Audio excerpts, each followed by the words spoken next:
I pulled into our driveway at 6:47 p.m., my work truck's engine ticking as it cooled. My hands were still grimy from running electrical lines through the crawl space all day. Through the front window, I could see Emily moving around the living room with unusual energy. "Jason!" Her voice hit me before I'd closed the door. She appeared in the hallway, practically bouncing, holding what looked like a small white stick. "You're not going to believe this!" I set my tool bag down slowly. Emily was normally controlled, measured, but tonight she looked like she might burst. "What's going on?" I asked, though something in my gut was already sending up warning flares. "Look!" Emily thrust the pregnancy test toward me. 2 pink lines stared back. "We're having a baby!" The words hit me like a punch. I stared at the test, then at Emily's expectant face, my mind immediately calculating like I approached any electrical problem. Identify the components, check the connections, find where the circuit breaks down. I paused, forcing my face into surprise and joy. "That's incredible, Em. When did you take this?" "Just an hour ago." I've been feeling off all week, tired, nauseous.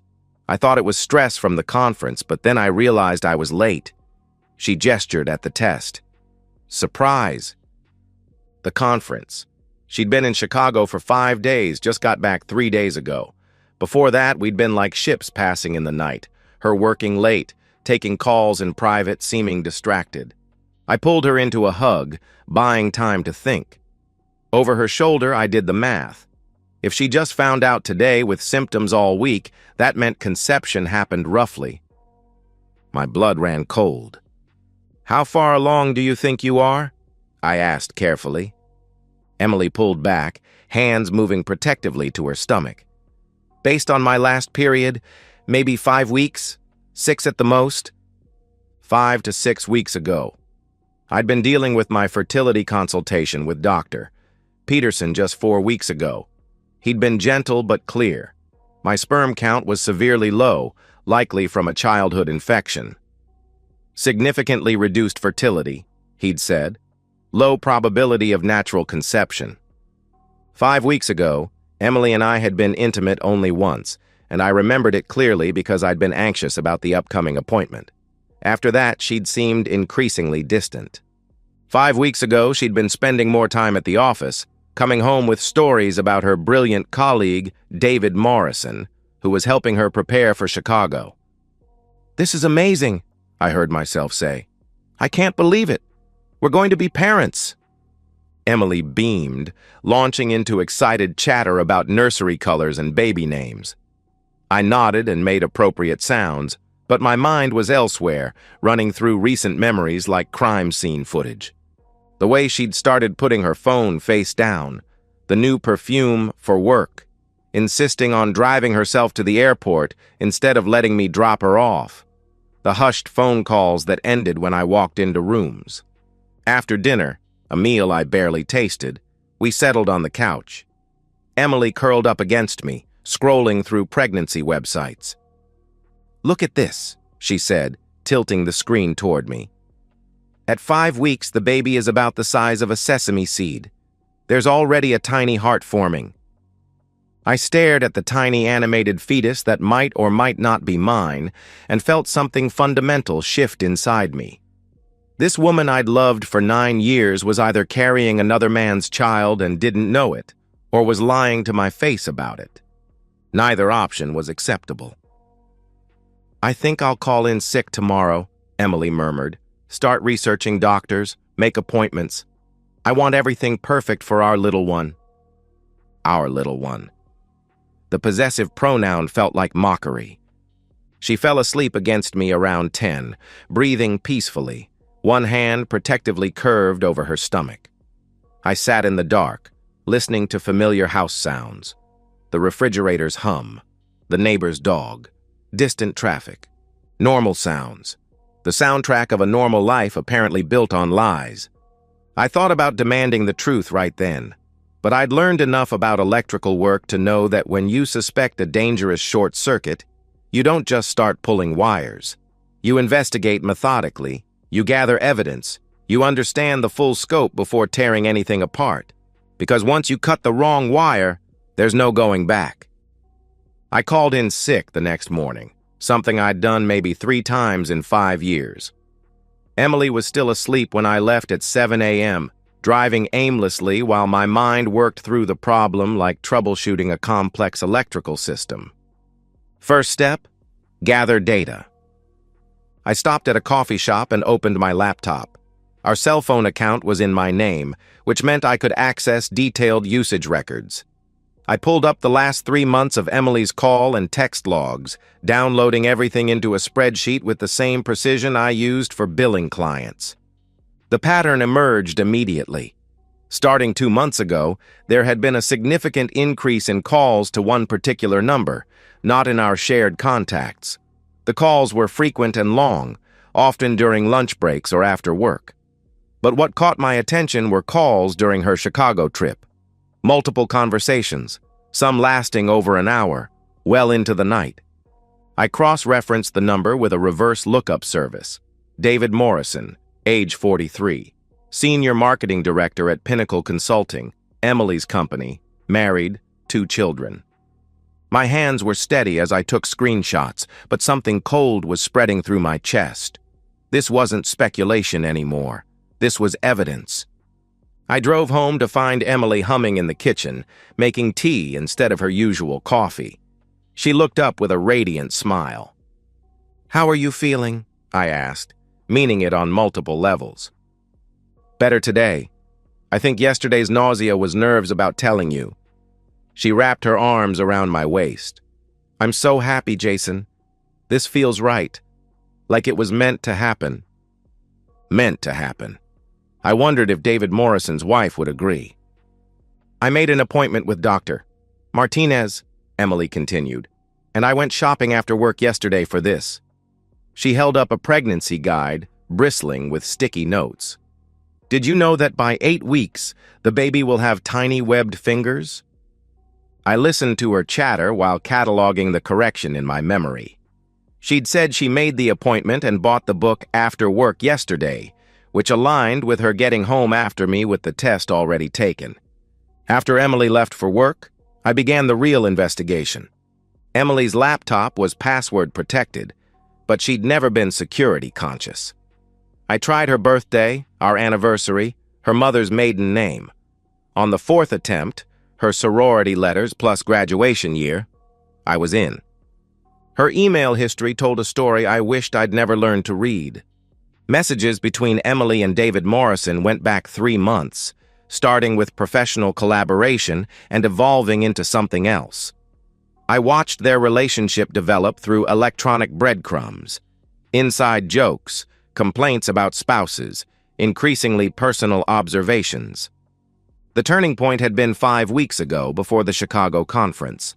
David had written, "I keep thinking about what you said about feeling invisible in your marriage. You deserve someone who sees you." Emily's response, "I can't stop thinking about you either. Chicago feels like a sign, doesn't it?" I screenshotted everything, creating a digital file that read like a roadmap to adultery. Hotel confirmations, restaurant reservations for 2. A damning email from David sent the morning she flew home. "Last night was everything I hoped. I can't wait to see you again."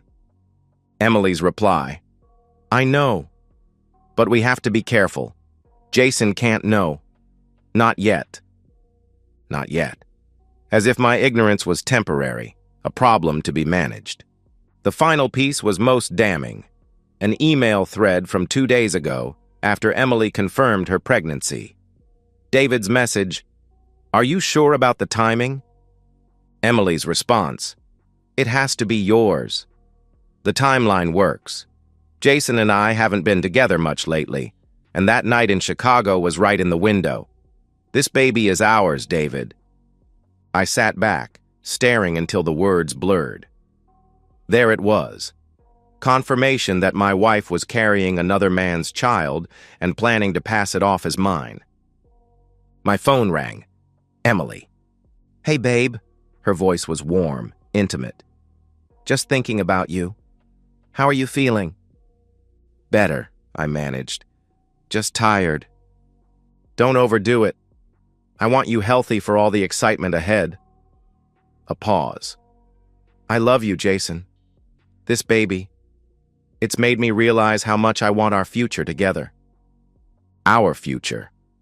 Built on a lie she was actively maintaining. I love you too, I said, because the habit was stronger than the rage building in my chest. After we hung up, I sat in our home office, surrounded by evidence of my wife's betrayal, and felt something fundamental shift. The confused, hurt Jason from yesterday was gone. In his place was someone harder, clearer, more focused. I opened a new browser window and began researching divorce attorneys specializing in adultery cases, then paternity testing procedures, then private investigators. Emily thought she was managing me, feeding me lies while she figured out her next move. She had no idea she'd just turned her husband into an adversary, and I was very good at solving problems other people thought were unsolvable. By the time Emily came home that evening, chattering about baby clothes and nursery themes, I had a plan. She thought she was controlling this situation, carefully managing information to her advantage. She was about to learn how wrong she could be. I told Emily I needed space on a Thursday morning, 2 weeks after her announcement. We were sitting at the kitchen table, her pregnancy book open between us, when I delivered the news with the same calm precision I used to explain electrical problems to homeowners. I need time to process all this, I said, gesturing at the book. The baby? The changes coming? I think I should stay with Mike for a few days. Emily's fork paused halfway to her mouth. Process what? Jason, we're having a baby. What's there to process? Everything, I said simply. This changes our whole life, Em. I want to make sure I'm in the right headspace to be the father this child deserves. It was a masterful lie, wrapped in enough truth to be believable. Emily's expression softened immediately. Of course, she said, reaching across to cover my hand. I should have realized this might be overwhelming for you too. Take whatever time you need, but don't disappear on me completely, okay? We're in this together. Together. The word tasted like ash. I packed a bag that afternoon while Emily was at work, taking only essentials and leaving obvious traces of my presence. Toiletries, dirty clothes, evidence that I planned to return soon. Mike lived 40 minutes away in a converted garage apartment behind his ex-wife's house. He asked no questions when I showed up with my duffel bag. Stay as long as you need, he said, cracking open a beer. Sarah's been saying the place feels too empty anyway. That first night, Emily called twice. I let both go to voicemail. Hey, just checking in, her first message said. Call me when you're ready. The second, 3 hours later, carried uncertainty. Jason? I'm starting to worry. You've never just not answered before. Please call me back. I deleted both messages without responding. By Friday afternoon, Emily's texts had shifted from understanding to confused. I get that you need time, but this feels different. Can you at least tell me you're safe? I turned off my phone for the weekend. Over the weekend, I used Mike's computer to execute my plan. First, I contacted Patterson and Associates, a law firm specializing in family law with a particularly aggressive reputation. Margaret Patterson agreed to see me Monday morning. Next, I reached out to a private investigation firm advertising expertise in paternity and infidelity cases. The consultation fee was steep, but I had savings Emily didn't know about. Money from side jobs I'd been setting aside for home improvements. Instead, it was going toward destroying my marriage. Sunday evening, Mike found me on his couch, legal pad covered with notes and timelines. You want to talk about what's really going on? He asked. Because this doesn't look like a guy processing fatherhood. I told him everything. The timeline that didn't add up, the emails, the phone records, David Morrison's name and position, Dr. Peterson's fertility diagnosis that made natural conception unlikely. Mike listened without interruption, his expression growing darker. Jesus Christ, Jason, he said when I finished. What are you going to do? I'm going to make sure everyone involved faces the full consequences of their choices, I said. Emily, David, everyone who enabled this. They thought they could compartmentalize this, keep it separate from their real lives. I'm going to show them that actions ripple outward. Monday morning, I met with Margaret Patterson in her downtown office. She was a small, sharp-eyed woman in her 50s who listened to my story with focus. The timeline evidence is compelling, she said after reviewing my documentation. Combined with Dr. Peterson's medical records and digital evidence, we have a strong case. But I have to ask, are you certain you want this level of thoroughness? What you're describing isn't just divorce proceedings, it's total warfare. They started the war, I said. I'm just finishing it. She smiled, and I understood why her firm had such a fearsome reputation. That afternoon, I met with Dr. Elizabeth, the paternity consultant. Her office was clinical, designed to deliver uncomfortable truths with scientific precision. Based on the information you've provided, Dr. Elizabeth said, reviewing Dr. Peterson's fertility results and Emily's timeline, the probability of you being the biological father is less than 5%. While we can't provide definitive confirmation without DNA testing, the evidence strongly suggests alternative paternity. Less than 5%. I thought about Emily's radiant face showing me that pregnancy test, her excited planning for our future. Had she known? Had she been hoping the timing was ambiguous enough to make it work? It didn't matter anymore. By Monday evening, my phone showed 37 missed calls from Emily and 14 voicemails I hadn't bothered to check. I turned it on briefly to see her text messages, increasingly frantic, moving through confusion to anger to genuine panic, then powered it off completely and began preparing for Phase 2. Tuesday morning, I woke up feeling clearer than I had in weeks. Emily thought she was in control, managing information and manipulating timelines. She had no idea that her husband had just spent 3 days assembling the weapons that would end not just our marriage, but her entire carefully constructed lie. She wanted to play games with truth and loyalty? Fine. But she was about to learn that some games have consequences extending far beyond the players who started them. Wednesday morning, I put my plan into motion with the precision of a master electrician wiring a complex system. Every connection had to be perfect, every circuit tested, every outcome calculated. Because once I threw the switch, there would be no undoing what followed. First stop, Patterson and Associates, where Margaret Patterson had prepared 3 separate document packages. The divorce papers were comprehensive: adultery grounds, detailed timeline evidence, financial records, and a request for Emily to vacate our home within 30 days. The package for David Morrison's wife, Linda, contained printed copies of every email exchange, phone records highlighting their frequent contact, and hotel receipts from Chicago. The HR complaint for Pinnacle Consulting included evidence of their senior marketing director's inappropriate relationship with a subordinate, complete with documented policy violations. The timing of service is crucial, Margaret explained. Simultaneous delivery ensures no one has time to coordinate damage control. I nodded, checking my watch. 10:47 a.m. Phase 1. Emily's workplace humiliation. I'd arranged for divorce papers to be served at Pinnacle Consulting at exactly 11 a.m. when Emily would be in her weekly team meeting. The process server specialized in workplace deliveries. He knew how to create maximum impact while staying within legal boundaries. Phase 2. Linda Morrison's devastating morning. A courier was scheduled to deliver the evidence package to David's home at 11:15 a.m., when David would be at work, but Linda would likely be home. The package included a cover letter I'd written myself, explaining exactly who I was and why she needed to see what her husband had been doing. Phase 3. Corporate consequences.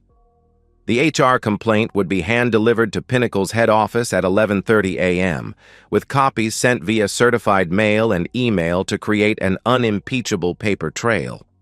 I drove to a parking lot 6 blocks from Pinnacle Consulting and waited. At 11 a.m. exactly, my phone buzzed with a text from the process server. Package delivered. Target appeared shocked. Several witnesses present. I could picture it.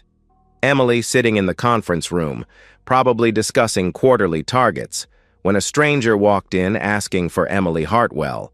The confusion as she identified herself. The formal language.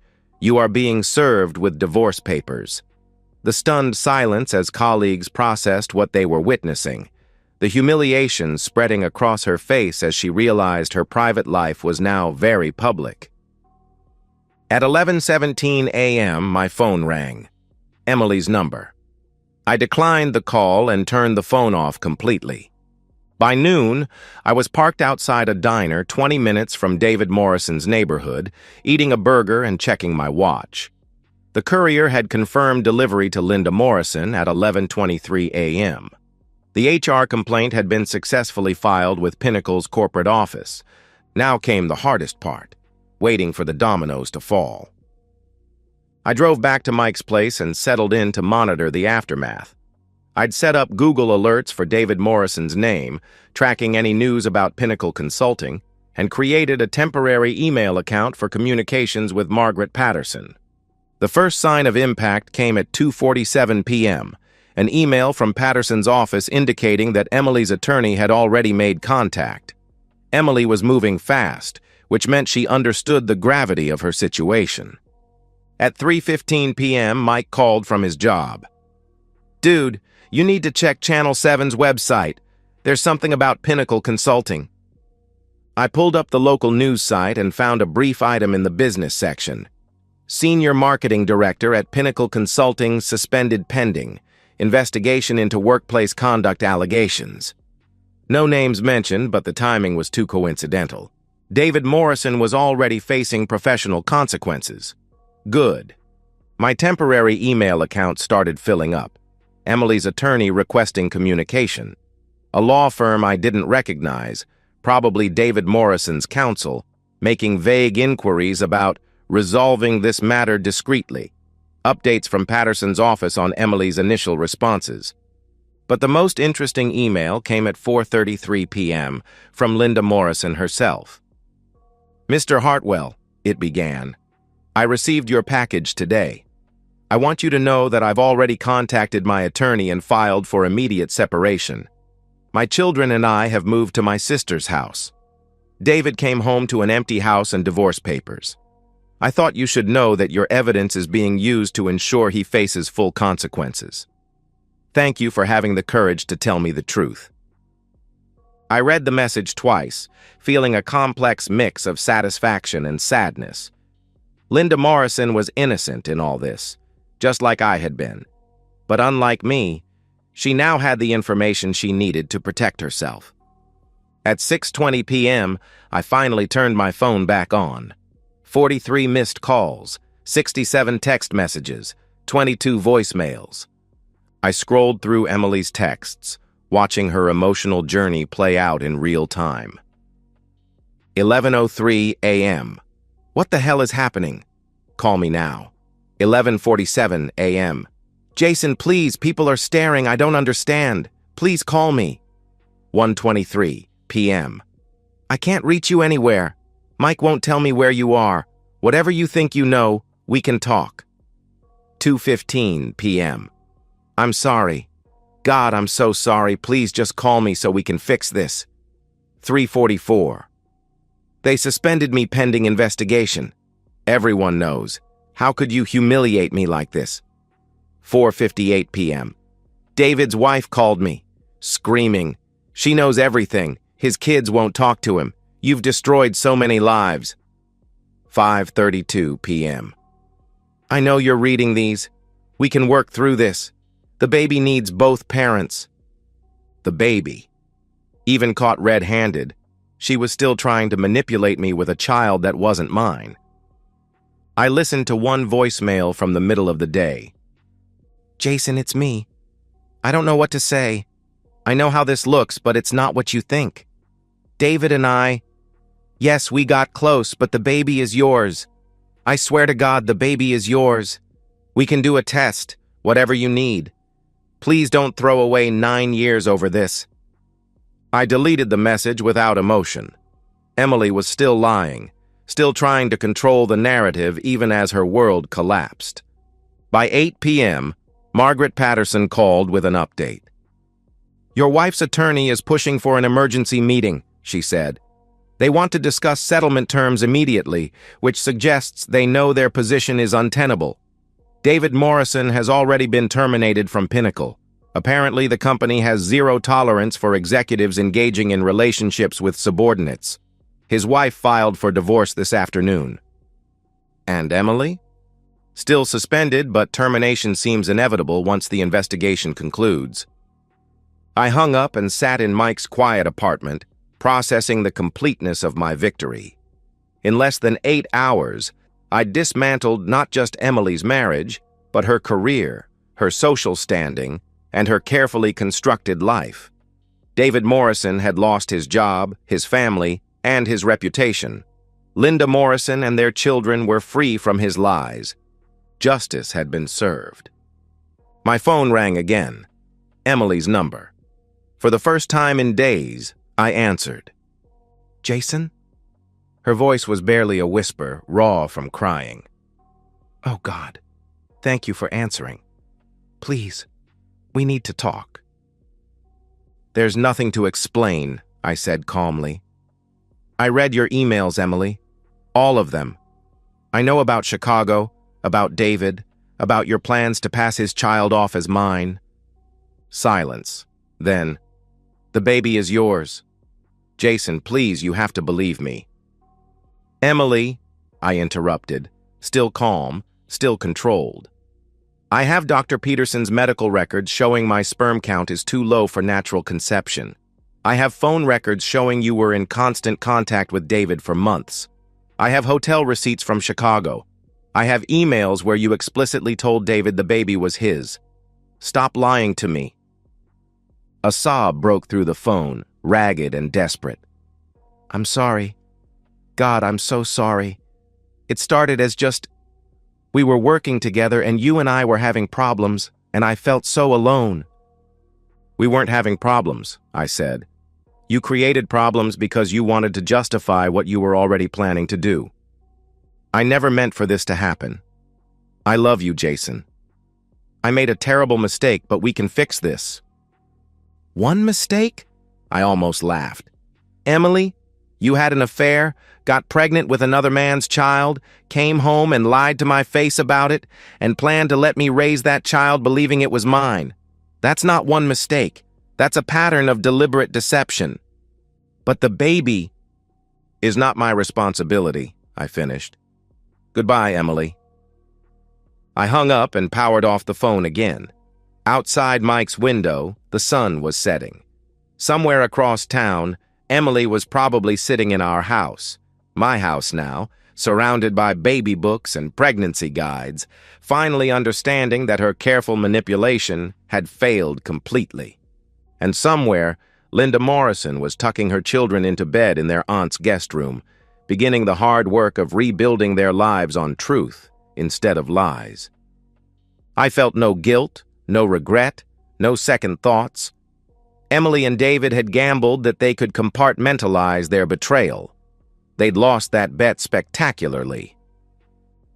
The next morning, I woke up to find that my strategic strike had created a domino effect more comprehensive than I'd even planned. Margaret Patterson called at 8 a.m. with updates confirming the scope of devastation. Emily's been terminated, she said without preamble. Pinnacle completed their investigation overnight. They can't afford to keep her after the Morrison scandal. They're cutting all ties with anyone connected to the situation. I poured myself coffee and settled into Mike's kitchen chair, feeling oddly calm. What about David? Professional suicide. Not only terminated, but Linda Morrison's attorney is going after him for half of everything. House, retirement accounts, stock options, plus child support for 2 teenagers who refuse to speak to him. Through Mike's kitchen window, I could see normal suburban life proceeding. Kids waiting for school buses, neighbors walking dogs, people heading to work. Their lives continued in orderly patterns, while mine underwent fundamental reconstruction. "Emily's attorney wants to meet today," Margaret continued. "They're desperate to contain this, which means they're willing to negotiate from weakness." "What kind of negotiations?" "They want to know what it would take for you to agree to paternity testing after the baby's born instead of pushing for immediate DNA confirmation. They're hoping to buy time." I almost laughed. Even facing complete ruin, Emily was still trying to control the timeline, still hoping she could find some angle that would work in her favor. "Tell them I'm not interested in negotiations. The evidence speaks for itself." After hanging up, I drove to a coffee shop and opened my laptop. Emily's social media had gone dark, all accounts either deactivated or locked down, but David Morrison's professional LinkedIn page was still active, and the comments section had become a battlefield of professional gossip. The local news had picked up the story. "Local marketing firm rocked by executive misconduct scandal," read the business section headline. The article was vague on details but mentioned inappropriate relationships and ethics violations that had resulted in significant personnel changes. But the real entertainment was in local Facebook groups, where Pinnacle employees were clearly sharing gossip despite company policies. Emily's name appeared in several posts, along with David's, as people who knew someone who worked there shared increasingly detailed accounts of the workplace drama. I closed the laptop and drove home for the first time in a week. The house felt different, smaller somehow, less like a sanctuary and more like a crime scene. Emily's pregnancy books were scattered across the coffee table, sticky notes marking chapters about preparing your partner for fatherhood. Her prenatal vitamins sat on the kitchen counter next to an appointment card for Dr. Martinez. I gathered everything baby-related and put it in a box, which I left by the front door. Then I went through the house methodically, removing any trace of Emily's future plans. The nursery furniture catalogs, the list of baby names taped to the refrigerator, the pregnancy app bookmarked on our shared iPad. All of it went into the box. My phone showed 32 new messages from Emily. I scrolled through them, watching her emotional disintegration. "I lost my job. They said I violated company policy. 23 people saw you serve me divorce papers. David won't return my calls. His wife changed the locks and filed a restraining order. I'm pregnant and alone and I have no income. How am I supposed to take care of this baby? My parents are asking questions I can't answer. My sister won't talk to me. Everyone in town knows. I know you think this baby isn't yours, but Jason, please, even if you're right, this child didn't choose any of this." The last message had arrived an hour ago. "I'm staying at the Motel 6 on Route 9. I can't afford anything else. Please, if you ever loved me, just talk to me." I deleted all the messages without responding and called Margaret Patterson. "I want to accelerate the timeline," I told her. "How quickly can we finalize this divorce?" With her attorney pushing for settlement and the evidence we have, we could have preliminary agreements within 2 weeks, though final divorce proceedings will take several months. But Jason, are you certain you want to proceed this aggressively? She's pregnant, unemployed, and essentially homeless. She made her choices, I said. I'm not responsible for the consequences. That afternoon, Mike came home to find me replacing the locks on my front door. Seems a little excessive, he said, watching me work. She's not exactly in a position to cause more trouble. It's not about trouble, I said, testing the new deadbolt. It's about making sure she understands that this house, this life, is no longer hers. That evening, I received a call from Linda Morrison. Jason, I hope you don't mind me calling. I wanted to thank you again for having the courage to expose this. My attorney says the evidence you provided will ensure David can't hide assets. I'm glad it's helping. There's something else, she continued. David tried to contact me through my sister yesterday. He wants to reconcile, says Emily seduced him and that he's the real victim. I thought you should know he's trying to rewrite history. I almost smiled. Of course, David was attempting damage control, trying to paint himself as the innocent party led astray by a manipulative subordinate. How did you respond? I told my sister to inform him that if he contacts me again, I'll add harassment to the divorce filing. Some bridges once burned can't be rebuilt.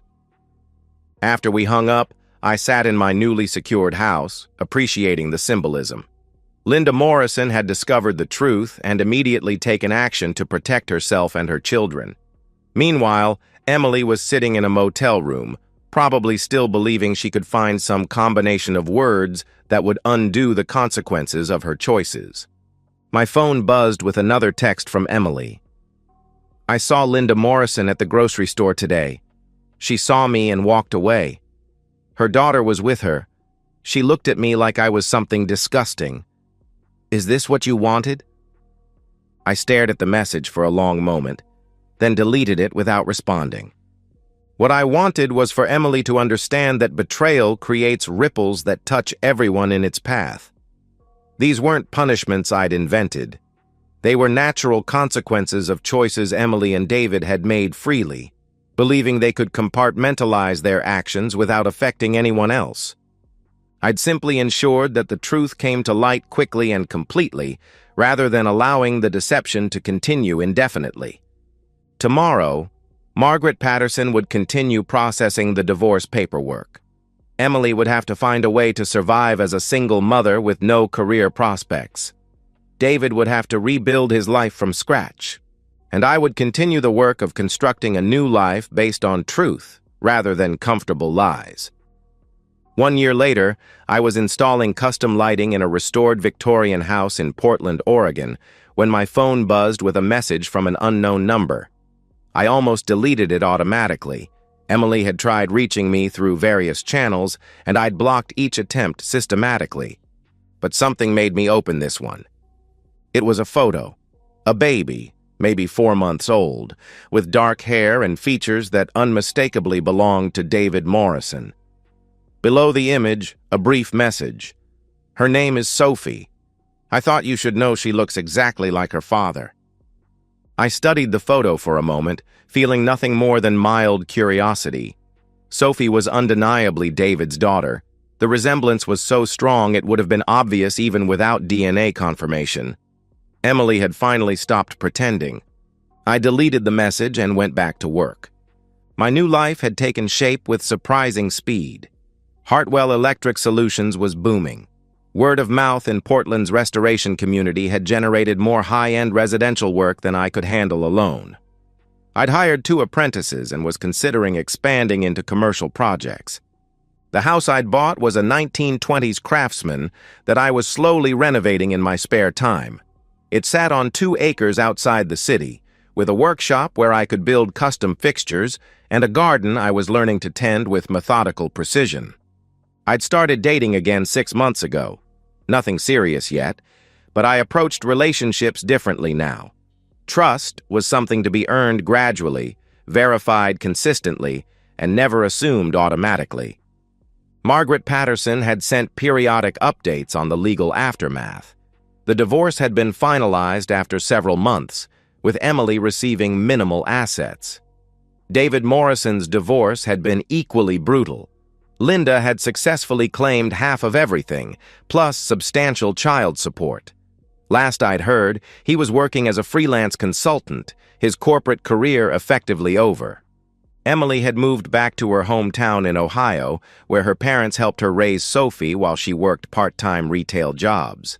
The marketing career she'd spent years building was essentially finished.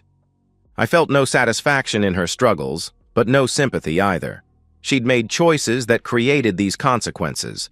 My role had simply been to ensure that truth came to light quickly, rather than allowing deception to continue indefinitely. My phone rang. Mike, calling from back home. Hey, stranger. How's the Pacific Northwest treating you? Can't complain. Just finished wiring a house that's going to be featured in some architectural magazine. The workout here is incredible. Good for you, man. Listen, I thought you should know. I ran into Emily's sister at the hardware store yesterday. She said Emily's been asking about you, wondering how you're doing. I paused in my work. And I told her you'd moved on completely. New state, new business, new life. That you seemed happier than I'd seen you in years. A pause. That was the right thing to say, wasn't it? Yeah, I said, and realized I meant it. That was exactly right. After we hung up, I finished installing the chandelier I'd been working on, a custom piece I'd designed specifically for this dining room. As I tested the connections and watched light cast warm patterns across restored hardwood floors, I reflected on how much my life had changed. A year ago, I'd been living in a house built on lies, married to a woman who'd been systematically deceiving me while planning to raise another man's child as mine. Now I lived alone in a house I was rebuilding with my own hands, surrounded by work that challenged and satisfied me, accountable to no one but myself. The betrayal that had once felt like the end of everything had actually been the beginning of a life that was authentically mine. Emily's deception had forced me to discover strengths I'd never known I possessed, the ability to investigate thoroughly, plan strategically, and act decisively when necessary. I'd learned that I didn't need to tolerate lies or manipulation, that I had more power than I'd realized, and that sometimes the best response to betrayal was simply to walk away and build something better. My phone buzzed again. Another unknown number. This time I didn't even look at the message before deleting it. Emily belonged to my past now, along with the man I'd been when I trusted her. Both versions of reality had served their purpose and then ended, making room for whatever came next. I packed up my tools and headed home to my craftsman house, where I'd spend the evening working on the kitchen renovation and planning the next day's electrical challenges. Simple tasks, honest work, a life built on facts rather than comfortable fictions. It wasn't the future I'd once imagined, but it was entirely my own. And that, I'd discovered, was worth more than any relationship built on lies could ever be. The truth had set me free in ways I'd never expected. Now I was building something new with that freedom, one careful connection at a time. And so, we've reached the end of today's story. Was it what you expected, or did it take a twist you didn't see coming? I'm curious to hear your thoughts. Share them in the comments below, and let's get a conversation going. If this story kept you hooked, make sure to hit that like button. And if you're new here or just haven't subscribed yet, now's the perfect time to join our community. I bring you fresh, captivating stories every day, so click that subscribe button and turn on notifications so you never miss out. Thanks for watching, and I'll see you in the next one.